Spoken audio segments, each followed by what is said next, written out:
Praise the lord. ఈరోజు Bible ధ్యానము ఆకర్షణీయమైన స్వభావములు.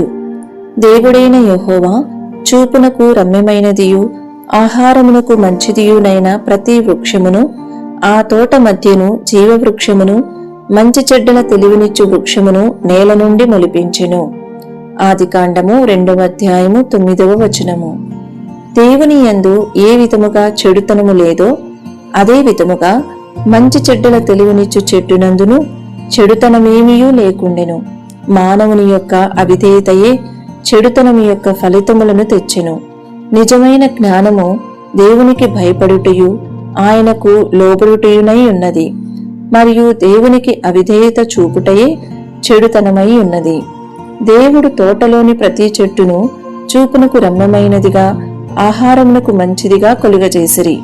సంఘమునందున్న ప్రతి ఒక్కరూ దేవుని దృష్టిలోనూ మానవుని దృష్టిలోనూ ప్రియమైన వారుగాను మరియు ఇతరులకు మంచి ఆత్మీయ ఆహారమునివ్వగల వనరుగాను ఉండవలనని దేవుడు కోరుచున్నాడు.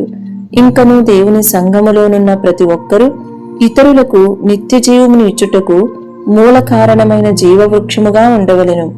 వృక్షము యొక్క ఫలములు చూపునకు రమ్యముగాను ఆహారమునకు మంచివిగానూ ఉండెను.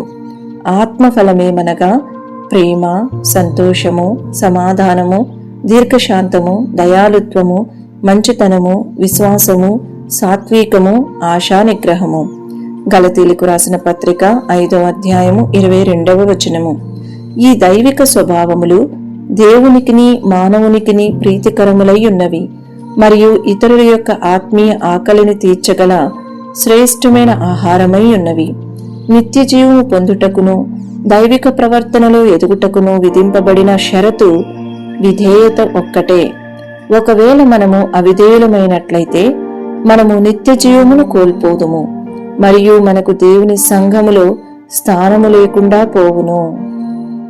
ఈ వీడియో యొక్క పూర్తి స్క్రిప్ట్ కావాలంటే దయచేసి డిస్క్రిప్షన్లో చూడండి. ఈ వీడియో ఆంగ్లము మరియు హిందీ భాషలలో కావాలంటే ఛానల్ను సబ్స్క్రైబ్ చేయండి మరియు వీడియోలను క్రమంగా అనుసరించండి. Praise the lord.